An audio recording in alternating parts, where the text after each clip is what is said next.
والفرقان والصلاة والسلام على نبيه الذي دينه خير أديان وعلى آله وأصحابه برك الإيمان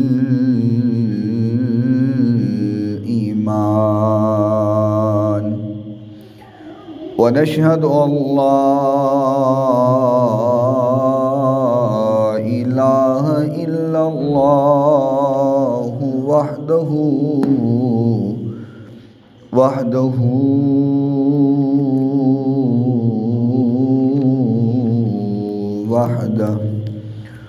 وحده لا شريك له ونشهد أن سيدنا وسندنا وطبيبنا وطبيب قلوبنا شفيعنا وشفاء صدورنا رؤوفنا ورحيمنا وكريمنا وقرآننا وياسيننا وفرقاننا وحادينا ومرشدنا محمد صلی اللہ تعالی علیہ وسلم عبدہ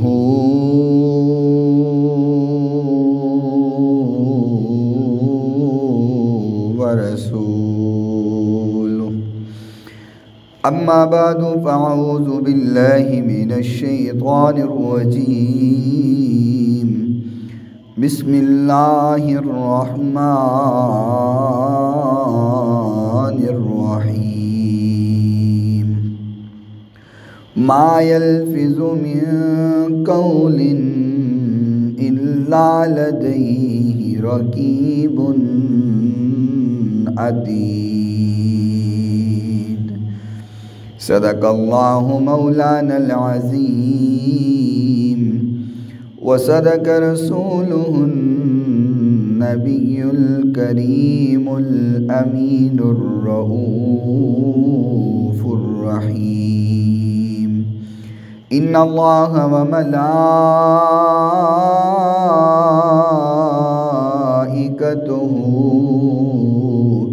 يصلون على النبي يا أيها الذين آمنوا صلوا عليه وسلموا تسليما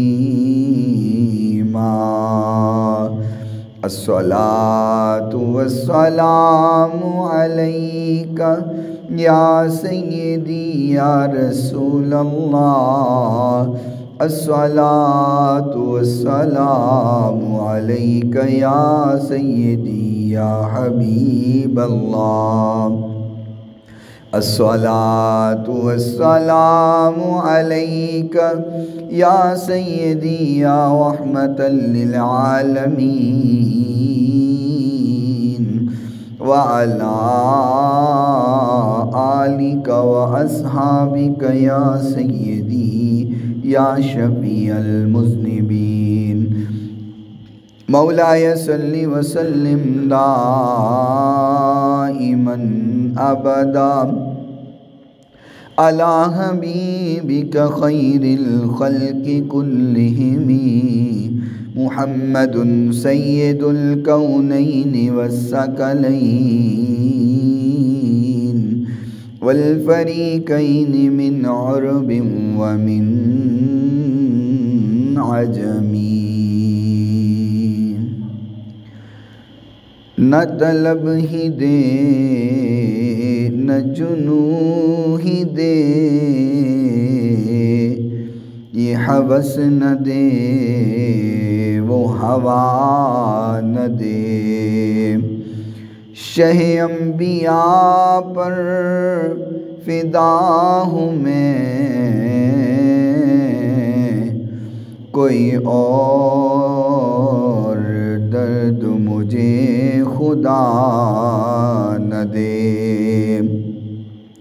یہ خیال ہے، یہ ملال ہے کہ زمانے کا یہ حال ہے، تیرے آستان سے میرے نبی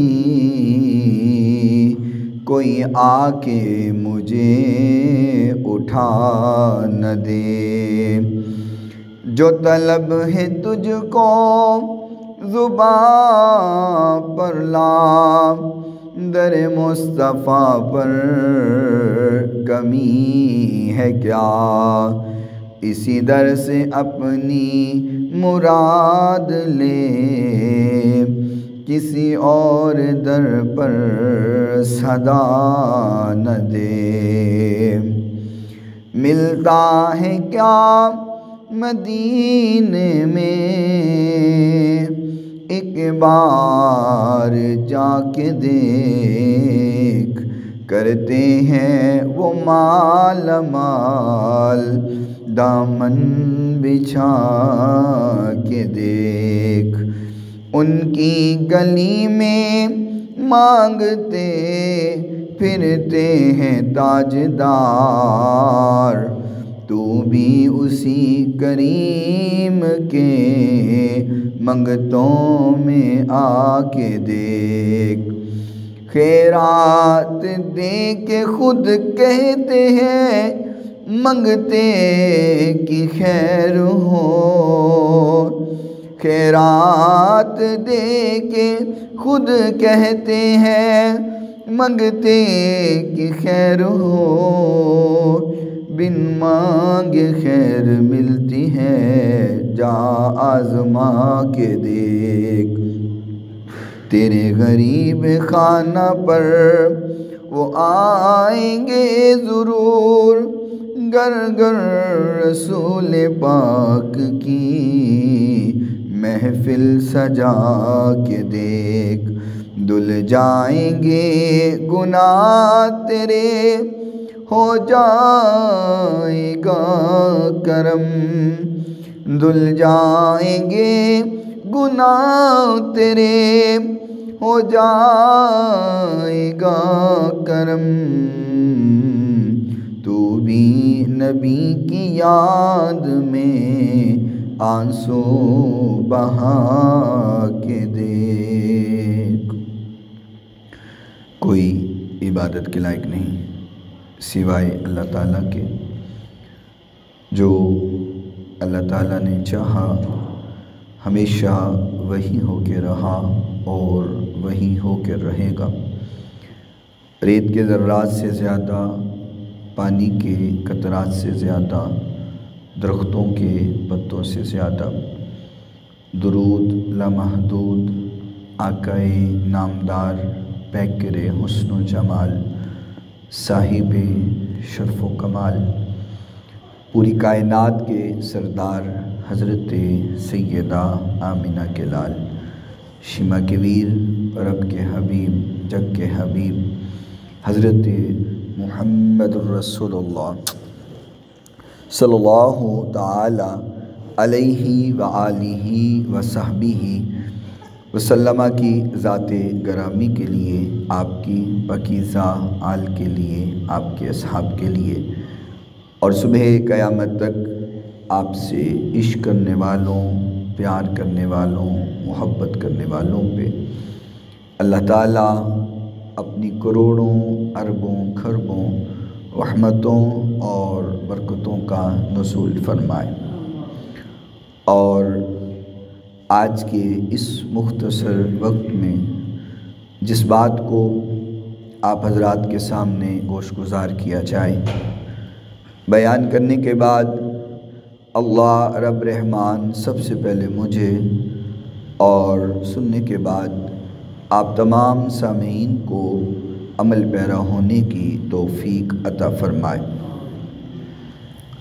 اللہ تعالیٰ نے انسان کو بے شمار نعمتوں سے نوازا ہے، اور اس قدر نعمتیں انسان کو عطا کی ہیں کہ انسان اگر ان کا شمار کرنا چاہے تو کبھی بھی شمار نہیں کر سکتا۔ باقی نعمتیں تو ایک طرف ہیں، اگر انسان صرف اپنے جسم کی طرف توجہ کرے تو انسان اپنے جسم کی جو عطا کردہ نعمتیں ہیں نہ ان کو گن سکتا ہے نہ ان کا شکر ادا کر سکتا ہے۔ ان کی قدر اگر پوچھنی ہو تو ان لوگوں سے پوچھی جا سکتی ہے جن کو اللہ نے عطا نہیں کی۔ مثال کے طور پر ہم دیکھ رہے ہیں اللہ نے ہمیں آنکھیں عطا کی ہیں، ان آنکھوں کی قدر شاید مجھے اور آپ کو اس انداز میں نہ ہو چونکہ ہمیں نظر آ رہا ہے اور ہم دیکھ رہے ہیں۔ جن کے پاس آنکھیں نہیں ہیں کبھی ان سے پوچھو کہ ان آنکھوں کی قدر کیا ہے۔ سننے کی طاقت ہمارے پاس موجود ہے، اس کی قدر ان سے پوچھو جو سن نہیں پاتے۔ بولنے کی قوت اور طاقت ہمیں اللہ نے عطا کی ہے، اس کی قدر ان سے پوچھو جو بول نہیں سکتے۔ تو اللہ کے اتنے انعام و کرام ہمارے اوپر ہیں، ہم چاہ کر کے بھی نہ شمار کر سکتے ہیں نہ ان کی گنتی کر سکتے ہیں، ہمارے شمار میں وہ نہیں آ سکتی۔ تو اس کا حل کیا ہے؟ حل یہ ہے کہ اللہ کے دیے ہوئے ہر نعمت کو اس کے حکم کے مطابق استعمال کیا جائے، اس کے حکم کے بغیر نہ چلایا جائے، اپنی منمانی اور اپنی مرضی سے اس کو استعمال نہ کیا جائے۔ اور ان تمام نعمتوں میں بہت بڑی نعمت جو اللہ کی عطا کرتا ہے وہ انسان کے پاس یہ زبان ہے۔ یہ زبان اللہ کی بہت بڑی نعمت ہے۔ جو گونگا ہے، جس کو بولنے کی قوت اللہ نے عطا نہیں کی، وہ اس کی قدر سمجھ سکتا ہے کہ یہ کس قدر بڑی نعمت اللہ نے عطا کی ہے۔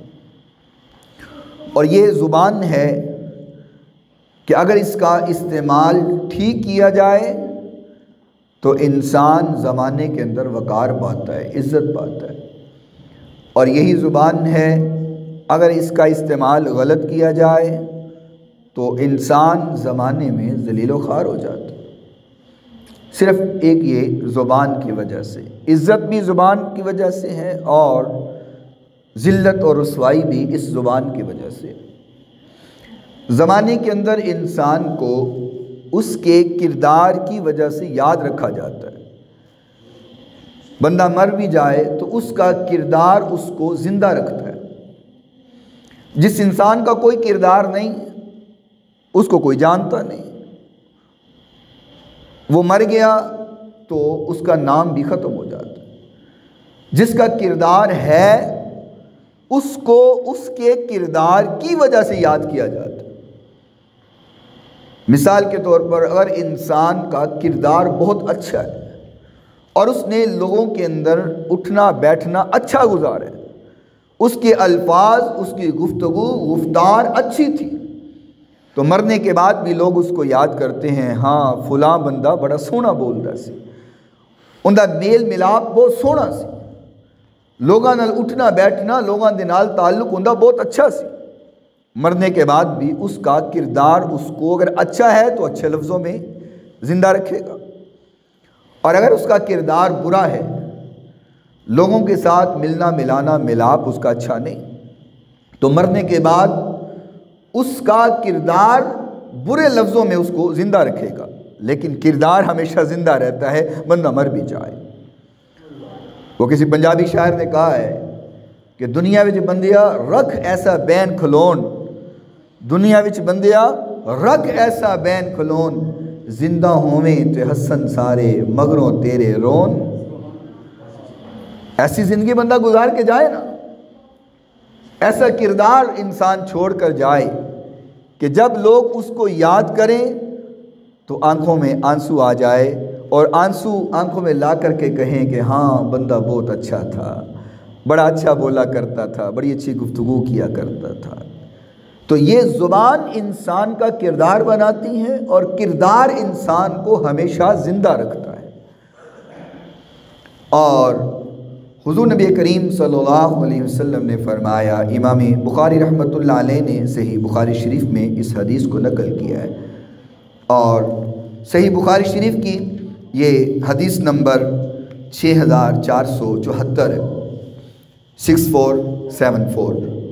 حضور نبی کریم صلی اللہ علیہ وسلم نے فرمایا، سہل بن سعد رضی اللہ تعالی عنہ اس حدیث کے راوی ہیں، فرمایا من یضمن لی ما بین لحییہ وما بین رجلیہ اضمن لہ الجنہ۔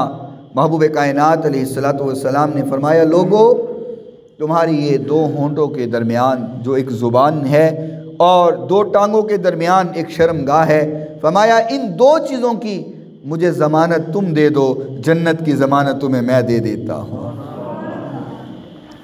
فرمایا ان دو چیزوں کی ضمانت تم دو کہ اس کا غلط استعمال نہیں کرو گے، اپنی زبان کا غلط استعمال نہیں کرو گے، گناہ نہیں کرو گے، زنا نہیں کرو گے۔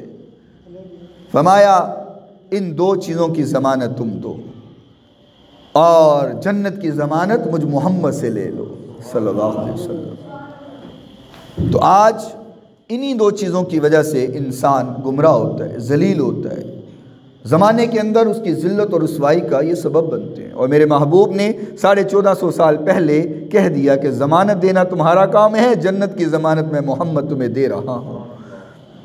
اور امام بخاری رحمۃ اللہ نے صحیح بخاری شریف کے اندر اس حدیث کو نقل کیا ہے، اور حضور نبی کریم صلی اللہ علیہ وسلم نے فرمایا، یہ بھی بخاری شریف کی حدیث ہے اور حدیث کا نمبر 6475 ہے۔ اس سے اگلی حدیث حضور نبی کریم صلی اللہ علیہ وسلم نے فرمایا، حضرت ابو ہریرہ رضی اللہ تعالی عنہ اس حدیث کے راوی ہیں، فرمایا من کان یؤمن باللہ والیوم الآخر، فرمایا جو انسان ایمان رکھتا ہے اللہ پر اور آخرت کے دن پر، پہلے اس بات کو آپ نے سمجھنا ہے، فرمایا من کان یؤمن جو ایمان رکھتا ہے باللہ اللہ پر، والیوم الآخر اور آخرت کے دن پر، یعنی حضور یہ کہنا چاہ رہے ہیں کہ جو انسان اس بات پر یقین رکھتا ہے کہ اللہ کے سامنے قیامت کے روز میں نے پیش ہونا ہے، اللہ کے حضور میں نے جواب دہ ہونا ہے، زندگی کیا گزاری، کیسے گزاری، کیا کرتا رہا، اس کا جواب اللہ کو دینا ہے۔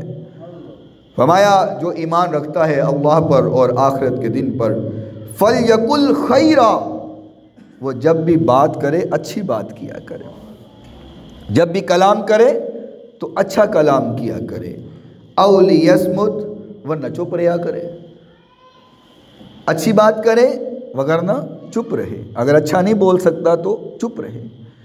پنجابی دے اندر کہندے ہیں نا، پیڑے رون نال چپ بہتر، جے چنگا نہیں بول سکتا تو پیڑا بھی بولن دی لوڑ کوئی نہیں۔ تو حضور نے فرمایا ہے، فرمایا اگر اللہ پر اور آخرت کے دن پر یقین رکھتے ہو تو پھر اچھا کلام کرو، اور اگر اچھا نہیں بول سکتے تو پھر چپ رہو، پھر بولنے کی ضرورت نہیں ہے۔ اور انسان کا وقار اور انسان کا کردار اس کی زبان کے پیچھے چھپا ہوا ہوتا ہے۔ بندہ چپ کر کے بیٹھا ہو، کسی کو کیا پتا کہ اس انسان کا اخلاق کیا ہے، اس کا کردار کیا ہے۔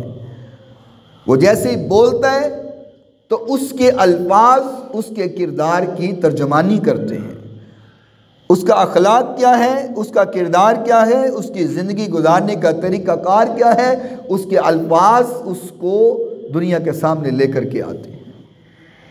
اور آقا کائنات علیہ السلام نے فرمایا چپ رہو اگر تم اچھا نہیں بول سکتے ہو، اچھا کلام نہیں کر سکتے۔ اور امام بخاری رحمۃ اللہ علیہ نے صحیح بخاری شریف میں ہی اور جلد 4 ہے، حدیث کا نمبر 6162 ہے، آقا کائنات علیہ السلام نے فرمایا، اس حدیث کے راوی حضرت عبد الرحمن بن ابی بکر رضی اللہ تعالی عنہ ہے، فرمایا حضور نبی کریم صلی اللہ علیہ وسلم تشریف فرما تھے اور حضور کے ساتھ صحابہ کرام رضوان اللہ علیہ مجمعین بیٹھے ہوئے ہیں، تشریف فرما ہے۔ تو ایک صحابی نے کہا حضور وہ فلانا بندہ بہت اچھا ہے، وہ بہت اچھا انسان ہے، یعنی کہ تعریف کی حضور کے سامنے۔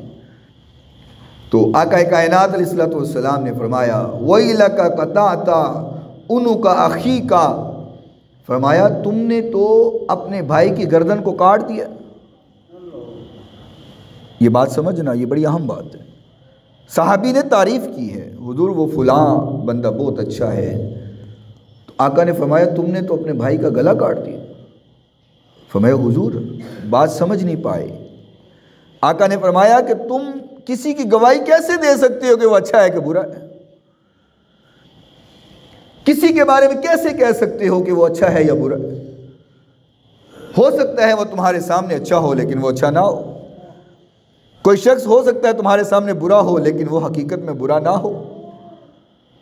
تو فرمایا یہ کبھی نہیں کہنا کہ وہ فلاں بندہ بہت اچھا ہے، فرمایا ہاں یہ کہہ سکتے ہو کہ وہ میرے مطابق بہت اچھا ہے، یعنی میں رائے تو قائم کر سکتا ہوں کسی کے بارے میں، لیکن کسی کی تصدیق نہیں کر سکتا، کسی کی گارنٹی نہیں دے سکتا۔ یہاں سگے باپ کی گارنٹی نہیں دی جا سکتی، سگے بیٹے کی گارنٹی نہیں دی جا سکتی، سگے بھائی اور بہن کی گارنٹی نہیں دی جا سکتی۔ تو فرمایا کسی کی تعریف کرنی ہو تو یہ تو کہہ سکتے ہو کہ وہ میری نظر میں اچھا انسان ہے، یا میں سمجھتا ہوں کہ وہ اچھا انسان ہے، یا اس کے بارے میں میری رائے ہے کہ وہ اچھا انسان ہے۔ اپنی رائے انسان پیش کر سکتا ہے لیکن کسی کے اچھے ہونے کی گارنٹی نہیں دے سکتا۔ تو اگر کوئی ایسے کرے، کسی کی تعریف بے جا کرے، تو حضور نے فرمایا وَيْلَكَ قَطَعْتَ عُنُقَ أَخِيكَ، تم تو ایسے ہو جس نے اپنے بھائی کا گلا کاٹ دیا ہے۔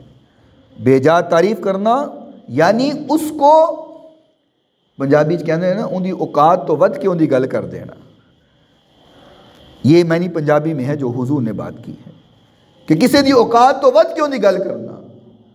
تو ہمیں تو نہیں نہ پتہ کسی کے کردار کے بارے میں، فرمایا ہاں اس کی رائے قائم کر دو کہ میں سمجھتا ہوں یہ میری رائے کے مطابق وہ اچھا انسان ہے، باقی اچھا ہے تو وہ بھی اللہ جانتا ہے، برا ہے تو وہ بھی اللہ جانتا ہے۔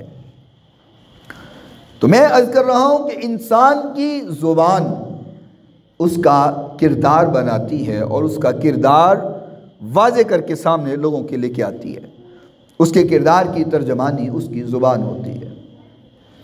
حضور نبی کریم صلی اللہ علیہ وسلم تشریف فرما تھے اور آقا کائنات علیہ الصلوۃ والسلام یوں ٹیک لگا کر بیٹھے ہوئے تھے۔ توجہ میری طرف رہیں گی تو سمجھ آئے گی بات کی، توجہ رکھیے گا۔ آقا یوں ٹیک لگا کر تشریف فرما ہیں، صحابی نے سوال کیا، فرمایا حضور بندہ مومن ہو اور وہ بزدل ہو، کیا ایسا ہو سکتا ہے؟ یعنی مومن بندہ بزدل ہو، ڈرپوک ہو، کیا ایسا ممکن ہے؟ تو آقا نے یوں ٹیک لگائی ہوئی ہے، تو آقا نے ویسے ہی فرمایا ہاں مومن ہو بزدل ہو کوئی بڑی بات نہیں ہے، ہو سکتا ہے، مومن ڈرپوک بزدل ہو سکتا ہے۔ صحابی نے دوسرا سوال کیا، فرمایا حضور کیا مومن بخیل ہو سکتا ہے، کنجوس ہو سکتا ہے؟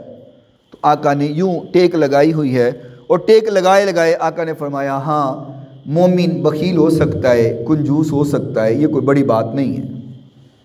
صحابی نے تیسرا سوال کیا، فرمایا حضور کیا مومن جھوٹ بول سکتا ہے؟ کیا مومن جھوٹ بول سکتا ہے؟ تو آقا نے یوں ٹیک لگائی ہوئی تھی، جلدی سے ٹیک چھوڑ دی اور چھوڑ کر کے کہا کہ مومن ہو اور جھوٹا ہو یہ کبھی نہیں ہو سکتا۔ مومن جھوٹا نہیں ہو سکتا۔ یہ آقا کا فتویٰ ہے، یہ میرا فتویٰ نہیں ہے، یہ کسی مفتی کا مولوی کا فتویٰ نہیں ہے، یہ امام کائنات کا فتویٰ ہے، یہ خاتم النبیین کا فتویٰ ہے۔ فرمایا مومن کبھی جھوٹا نہیں ہو سکتا۔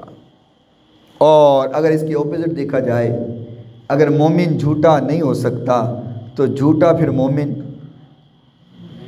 سوال تو مشکل ہے، آپ بولے نہیں۔ اب اگر مومن جھوٹا نہیں ہو سکتا تو جھوٹا انسان مومن نہیں ہو سکتا، یہ حضور کا فرمان۔ اب میں نے اور آپ نے اپنا کمپیریزن کرنا ہے، اپنے آپ کو ٹٹولنا ہے، چیک کرنا ہے۔ چلیں ایک حدیث اس کے ساتھ اور جوڑتا ہوں، بات سمجھنا آسان ہوگی۔ حضور نبی کریم صلی اللہ علیہ وسلم نے صحابہ کرام سے سوال کیا، فرمایا صحابہ کیا ایک میان کے اندر دو تلواریں آ سکتی ہیں؟ تو صحابہ نے کیا کہا ہوگا؟ اونچی بولیں، نہیں آ سکتی۔ ایک میان کے اندر تو ایک تلوار کو بڑی مشکل سے ڈالا جاتا ہے، تو دو تلواریں کیسے آ سکتی ہیں؟ تو صحابہ کرام نے فرمایا حضور ایسا تو نہیں ہو سکتا، ایک میان کے اندر دو تلواریں کیسے داخل ہو سکتی ہیں؟ تو اب یہ دل پہ ہاتھ رکھ کے بات سنیے گا، حضور کا فرمان سنیے گا۔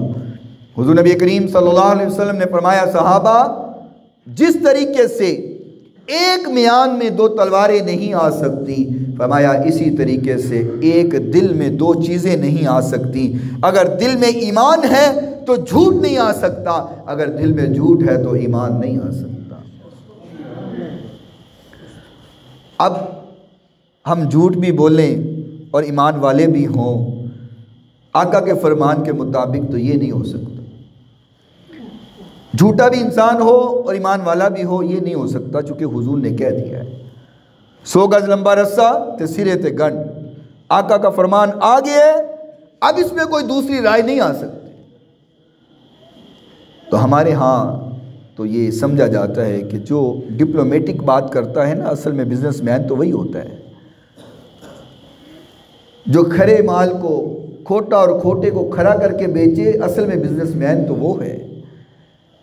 جو جھوٹ بول کر کاروبار کرتا ہے، اصل میں کاروباری بندہ تو وہ ہے۔ جو سیدھا سچا کھرا بندہ ہے اور اپنا سامان سچ بول کر کے بیچتا ہے، ہم کہتے ہیں تینوں تے کاروبار ہی نہیں کرنا آندا، تو نہیں کاروبار کر سکتا، تینوں کاروبار دی ہچی بچی دا پتہ ہی کوئی نہیں، تو کہنا کاروباری۔ ہم یہ سمجھتے ہیں کہ اگر جھوٹ نہیں بولا تو ہم کاروباری نہیں بن سکتے، ہم بزنس مین نہیں بن سکتے۔ لیکن میرے محبوب نے تو فرمایا ہے کہ دل میں دو چیزیں نہیں آ سکتی، اگر دل میں جھوٹ ہے تو ایمان نہیں، اگر ایمان ہے تو جھوٹ نہیں۔ اب ہم چیک کریں اپنے آپ کو، میں بھی اور آپ کو، آپ اپنے آپ کو چیک کریں، میں اپنے آپ کو چیک کرتا ہوں، کسی اور کو چیک کرنے کی ضرورت نہیں۔ اپنے ہی من میں ڈوب کر پا جا سراغ زندگی، تو میرا نہیں بنتا نہ بن، اپنا تو بن۔ کوئی ضرورت نہیں کسی کے بارے میں کہنے کا کہ وہ فلاں بندہ ایسا ہے، وہ فلاں بندہ ایسا ہے، فلاں بندہ ایسا ہے، وہ ضرورت نہیں ہے۔ صرف یہ دیکھنا ہے کہ میں کیسا ہوں۔ فلاں جیسا بھی ہے، فلاں جیسا بھی ہے، مجھے غرض نہیں، دیکھنا ہے کہ میں کیسا ہوں۔ ہم اپنے آپ کو چیک کریں۔ آج دیکھو جمعے کا ایک مقصد ہوتا ہے، اس اجتماع کا ایک مقصد ہوتا ہے، اور میں اکثر ایک ایگزامپل دیا کرتا ہوں کہ یہ جمعہ کیوں فرض کیا گیا اور اس میں اجتماع اور خطاب کیوں کیا جاتا ہے، واعظ و نصیحت کیوں کی جاتی ہے۔ جن لوگوں نے گاڑیاں رکھی ہیں، آپ جانتے ہیں نا کہ کچھ عرصے بعد پھر اس کی سروس کرنی پڑتی ہے، ٹیوننگ کروانی پڑتی ہے، آئل چینج کرنا پڑتا ہے، تو انجن ٹھیک رہتا ہے۔ تو یہ جمعے کا بھی ایک مقصد ہے کہ پورا ہفتہ انسان دنیا داری میں لگا رہا، کاروبار میں لگا رہا، اور بحیثیت انسان گناہ بھی ہوتے ہیں، غلطیاں بھی ہوتی ہیں، بھول چوک بھی ہو جاتی ہے، تو پھر جمعے کے اندر آ کر کے بندہ اپنی اصلاح کروائے، اپنے دل کے زنگ کو اتارے۔ حضور نبی کریم صلی اللہ علیہ وسلم نے فرمایا کہ انسان جب ایک گناہ کرتا ہے، اس کے دل پر ایک کالا نقطہ لگ جاتا ہے، پھر گناہ کرتا ہے، پھر کالا نقطہ لگ جاتا ہے، پھر گناہ کرتا ہے، پھر کالا نقطہ لگ جاتا ہے۔ اگر اس کو نہ صاف کیا جائے، اس سیاہی کو نہ اتارا جائے، اس کالک کو اتارا نہ جائے، تو پھر کیا ہوتا ہے کہ دل سیاہ ہو جاتا ہے، اور جب دل سیاہ ہو جائے پھر کیفیت یہ ہوتی ہے اس انسان کو نیکی نیکی نہیں لگتی، گناہ گناہ نہیں لگتا، پھر اس کے سامنے نیکی اور گناہ کی تمیز ختم ہو جاتی ہے۔ اس کو لاکھ نیکی سمجھائیں اس کو سمجھ نہیں آتی، اس کو لاکھ گناہ کے بارے میں بتائیں اس کو سمجھ نہیں آتی، وہ کہتا ہے جو میں کر رہا ہوں وہ ٹھیک کر رہا ہوں۔ تو ہفتے بعد جمعے کا مقصد بھی یہی ہوتا ہے کہ انسان آئے، واعظ و نصیحت ہو، آقا کے فرامین کو سنے، قرآن کو سنے، اور اپنے دل کو صاف کرے، اپنی اصلاح کرے۔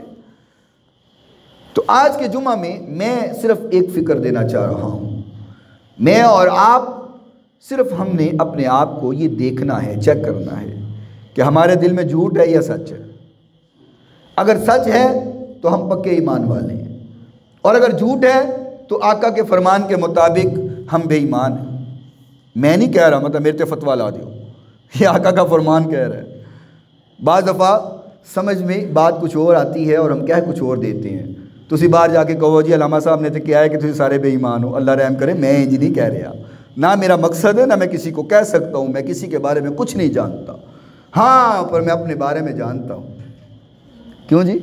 میں کسی کے بارے میں نہیں جانتا، اپنے بارے میں جانتا ہوں، اپنے دل کے بارے میں جانتا ہوں، اپنے کردار کے بارے میں جانتا ہوں، اپنے شب و روز کے بارے میں جانتا ہوں، اپنے زندگی گزارنے کے احوال کے بارے میں جانتا ہوں۔ جیسے میں اپنے آپ کو جانتا ہوں، آپ اپنے آپ کو جانتے ہیں۔ تو اگر تو ہم جھوٹ بولتے ہیں تو پھر ہم ایمان والے کوئی نہیں، اور اگر ہم ایمان والے نہیں ہیں تو پھر بھی عزت بنی ہوئی ہے تو پھر سمجھو اللہ نے پردہ ڈالا ہوا ہے۔ اور میں اکثر کہا کرتا ہوں یہ اللہ کا ہم پر بڑا احسان ہے، شکر ہے کہ اللہ ہمارے عیب سب کو سامنے ظاہر نہیں کرتا، ہمارے گناہوں کو سب کے سامنے لے کر نہیں آتا۔ اگر ایسا ہو جاتا کہ مسجد کے باہر اللہ فرشتے کی ڈیوٹی لگاتا کہ جو جو مسجد کے اندر داخل ہو رہا ہے اس کے بارے میں اس لسٹ کے اوپر لکھنا شروع کر دو، یہ اچھا ہے، برا ہے، گناہ کرتا ہے، نیکی کرتا ہے، اللہ اس پر قادر تو ہے نا؟ بولے تو سے یقین ہے نا اس بات پر؟ اللہ قادر ہے نا؟ ہماری زندگی کے سارے معمولات، یہاں پہ ایک پروجیکٹر لگ جاتا اور ہم جتنے مجھ سمیت ہم بیٹھے ہیں ہمارے گناہ یہاں پہ پروجیکٹر پہ چل رہے ہوتے تو مجھے بتاؤ ہم کسی کو منہ دکھانے کے قابل رہتے؟ یہ اللہ کا احسان نہیں ہے ہم پر کہ اللہ نے ہمارے گناہوں کو چھپایا ہوا ہے، اویزہ نہیں کیا، لوگوں کے سامنے لسٹ نہیں لگائی۔ کیوں؟ اللہ اپنے بندے کو موقع دیتا ہے، اب بھی سدھر جا، اب بھی سدھر جا، گناہ کیے ہیں اب بھی معافی مانگ لے۔ اور کب تک یہ مہلت کتنی دیر تک ہے؟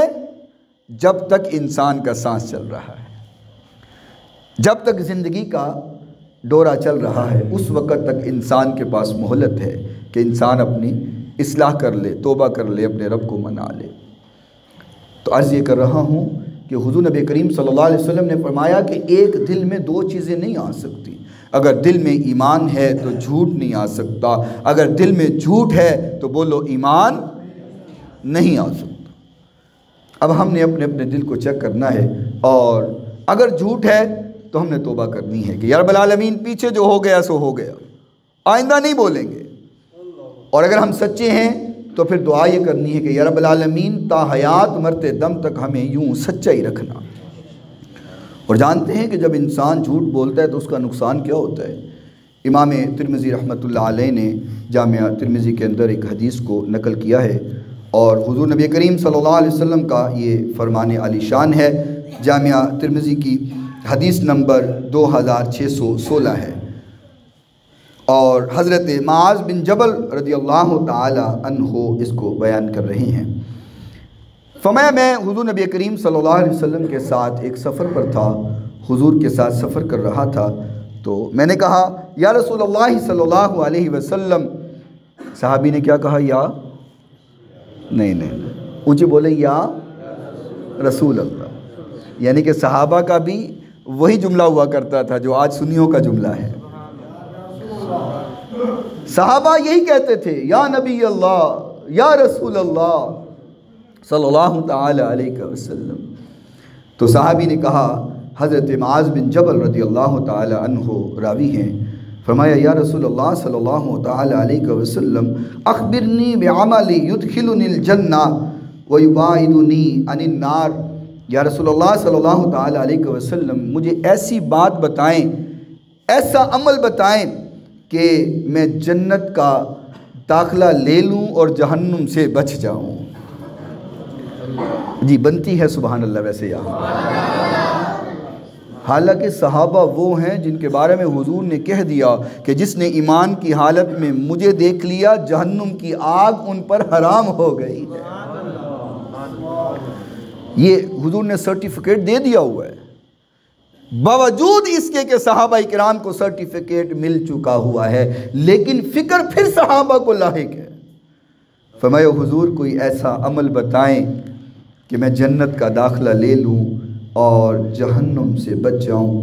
حضور نے بہت ساری نصیحتیں فرمائیں، ایک لمبی حدیث ہے، لیکن میں اپنے عنوان کے مطابق جو اس میں حضور نے فرمان دیا وہ آپ کے سامنے عرض کرتا ہوں۔ حضور نے بہت ساری نصیحتیں فرمائیں، اور پھر حضور نبی کریم صلی اللہ علیہ وسلم نے فرمایا الا اخبرک بملائکہ ذالک کلہ، فرمایا کہ معاذ تمہیں خبر نہ دوں کہ فرشتے نے آ کے مجھے خبر دی ہے۔ فرمایا قلت بلا یا رسول اللہ صلی اللہ علیہ وسلم، کیوں نہیں حضور مجھے بات بتائیں، کیوں نہیں مجھے ضرور بتائیں۔ فرمایا قال فاخذ بلسانہ قال کف علیک ھذا، فرمایا معاذ اپنی زبان کی حفاظت کرنا اور اپنی زبان کو غلط استعمال نہ کرنا۔ حضور فرما رہے ہیں اور صحابی کو فرما رہے ہیں، فرمایا اپنی زبان کا غلط استعمال نہ کرنا، اپنی زبان سے غلط الفاظ استعمال نہ کرنا۔ تو حضرت معاذ فرماتے ہیں یا نبی اللہ وَإِنَّا لَمُؤَاخَذُونَ بِمَا نَتَكَلَّمُ بِهِ، کیا ہمارے جملوں کی وجہ سے، ہمارے الفاظ کی وجہ سے، ہمارے بولنے کی وجہ سے اللہ پکڑ کرے گا؟ حضرت معاذ حیران ہوئے اس بات، فرمایا حضور کیا یہ ان جملوں کی وجہ سے اللہ پکڑ کرے گا؟ کیا ہمارے بولنے کی وجہ سے اللہ مواخذہ کرے گا؟ تو حضور نبی کریم صلی اللہ علیہ وسلم نے فرمایا ثقلت کا امک یا معاذ، معاذ تیری ماں تجھے روئے، وحلو یکب الناس فی النار علی وجوہہم، محبوب نے فرمایا وحل یکب الناس فی النار علی وجوہہم، فرمایا بہت سارے لوگ اس زبان کی وجہ سے جہنم کے اندر پھینک دیے جائیں گے۔ اساں تے کہنے نہیں اٹ دا جواب تے اساں پتھر نال دینا ہے۔ انہیں ایک گال کڈی ہے میں ان دے مقابلے دے اندر 10 کڈاں گا، انہیں ایک گال کیتی ہے میں 10 نہ کراں تے میرا نام وٹا دینا۔ حالانکہ اسلام تو ہمیں اس چیز کی اجازت نہیں دیتا، اور میں نے پچھلے جمعہ میں ایک حدیث بیان کی تھی، جو لوگ پچھلے جمعہ میں تھے یاد ہوگی کہ صدیق اکبر رضی اللہ تعالیٰ نے چپ تھے تو جواب فرشتے دے رہے تھے، یاد ہے نا آپ لوگوں کو؟ یہاں حضور نے فرمایا معاذ اس زبان کی وجہ سے بہت سارے لوگ جہنم کے اندر پھینک دیے جائیں گے، اپنی زبان کی حفاظت کرنا۔ اور میں اکثر ایک جملہ بولا کرتا ہوں کہ تیر اور تلواروں کے اور کھنجروں کے زخم مٹ جاتے ہیں، اس زبان کا زخم کبھی نہیں مٹا کرتا۔ ہاتھ پہ چھری لگ جائے نا تو اس کا زخم کچھ دنوں کے بعد مٹ جاتا ہے، ختم ہو جاتا ہے، صحیح ہو جاتا ہے، لیکن اس زبان کے ساتھ جو ہم زخم لگاتے ہیں نا کسی کے دل کو، وہ ساری زندگی ٹھیک نہیں ہوتا ہے۔ اس زبان کا زخم کبھی بھی نہیں مٹتا ہے، اور ہم سمجھتے ہیں کہ نہیں میں نے جو بات کر دی ہے نا، مجھ سے بڑھ کر تو بات کرنے والا ہے ہی کوئی نہیں دنیا کے اندر۔ اور پہلے حدیث آپ سن چکے ہیں، محبوب نے فرمایا اس کی ضمانت دو مجھے، جنت کی ضمانت چاہیے تو اس زبان کی ضمانت دو مجھے۔ امام کائنات جنت کی ضمانت دے رہے ہیں، اس کا مطلب ہے یہ کوئی بات عام بات نہیں ہے، یہ کوئی چھوٹی بات نہیں ہے جس پر جنت کی ضمانت مل رہی ہے۔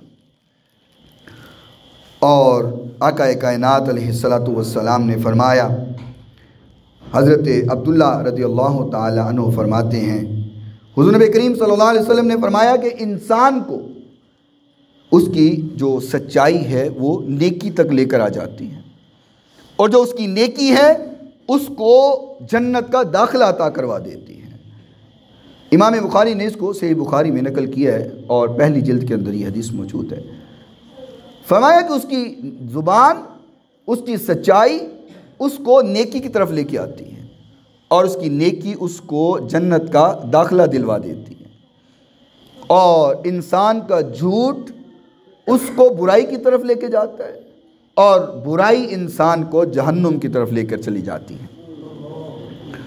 اور آقا کائنات علیہ السلام نے فرمایا کہ انسان جب سچ بولتا ہے، ہمیشہ سچی بات کرتا ہے، تو اللہ کے ہاں وہ سچا لکھ دیا جاتا ہے، اللہ کے ہاں وہ لکھ دیا جاتا ہے کہ یہ سچا بندہ ہے۔ اور جو انسان ہمیشہ جھوٹ بولتا ہے، اللہ کے ہاں اس کو جھوٹا لکھ دیا جاتا ہے کہ یہ ہے ہی جھوٹا۔ اب ایک بات سمجھیے گا، بس آخری حدیث اور گفتگو کا اختتام کرتے ہیں۔ ہر انسان کے ساتھ شیطان نے، ابلیس نے ایک شیطان مقرر کیا ہوا ہے، وہ ہر انسان کے ساتھ ایک شیطان ہے، اور اللہ تعالیٰ نے ایک رحمت والا فرشتہ ہر انسان کے ساتھ مقرر کیا ہوا ہے۔ حضور نے جب یہ بات فرمائی تو صحابہ نے فرمایا حضور کیا شیطان نے آپ کے ساتھ بھی کوئی شیطان بھیجا تھا؟ حضور نبی کریم صلی اللہ علیہ وسلم نے فرمایا ہاں اس نے بھیجا تھا، لیکن میں نے اس کو کلمہ پڑھا کے مسلمان کر لیا ہوا ہے۔ اب وہ شیطان نہیں رہا، اب وہ نیک جن بن گیا ہے۔ ہر انسان کے ساتھ ایک شیطان ہوتا ہے اور ایک فرشتہ مقرر ہوتا ہے۔ انسان جب گناہ کرنے لگتا ہے تو شیطان اس کو ترغیب دیتا ہے کہ تم یہ گناہ کر لو، جو رحمت کا فرشتہ ہے اس کو روکتا ہے کہ رک جاؤ، یہ گناہ نہیں کرنا۔ آپ نے نوٹ کیا ہوگا کہ دو آوازیں دل سے نکلتی ہیں، ہم اکثر کہتے ہیں یہ ضمیر کی آواز ہے۔ گناہ کرنے لگیں تو ایک گناہ کو روکنے کی آواز ہوتی ہے، ایک گناہ کرنے کی آواز ہوتی ہے۔ نیکی کرنے لگیں تو ایک نیکی کو روکنے کی آواز ہوتی ہے، ایک نیکی کرنے کا حکم ہوتا ہے۔ ہم کہتے ہیں یہ ضمیر کی آواز ہے، یہ ضمیر کی آواز نہیں ہوتی، یہ اس شیطان اور فرشتے کی جنگ ہو رہی ہوتی ہے۔ فرشتہ کہہ رہا ہوتا ہے نیکی کرو، شیطان کہہ رہا ہوتا ہے گناہ کرو، تو وہ جنگ چل رہی ہوتی ہے۔ اب جو میں اگلی بات کرنے لگا ہوں اس کو دل میں جگہ دیجیے گا۔ حضور نبی کریم صلی اللہ علیہ وسلم نے فرمایا جب انسان جھوٹ بولتا ہے، اپنے منہ سے جھوٹ الفاظ نکالتا ہے، فرمایا وہ جو رحمت والا فرشتہ ہے اس انسان سے 1 میل دور چلا جاتا، اتنی گندی بدبو اس انسان کے منہ سے نکلتی جھوٹ بولنے کی وجہ سے۔ ہم تو اس کو عام بات سمجھتے ہیں نا، کوئی وڈی گل سمجھتے نہیں، کوئی نہیں گل خیر ہے، کچھ نہیں ہوتا۔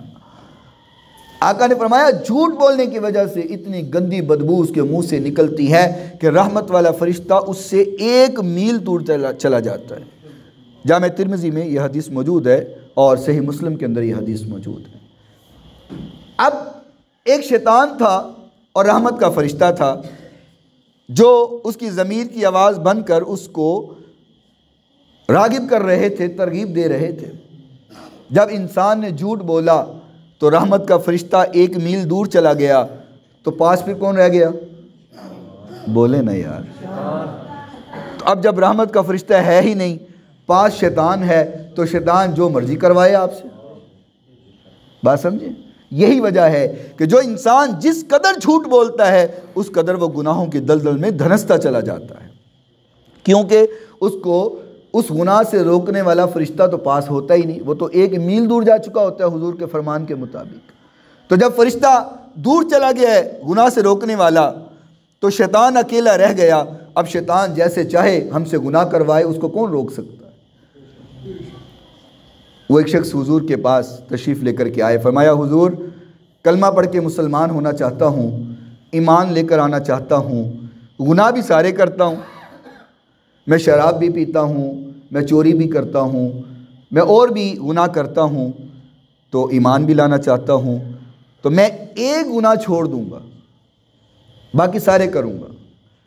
ایک گناہ جو آپ کہیں وہ چھوڑ دوں گا اور ایمان لانا چاہتا ہوں، مسلمان ہونا چاہتا ہوں، باقی گناہ نہیں چھوڑوں گا، ایک چھوڑوں گا بس۔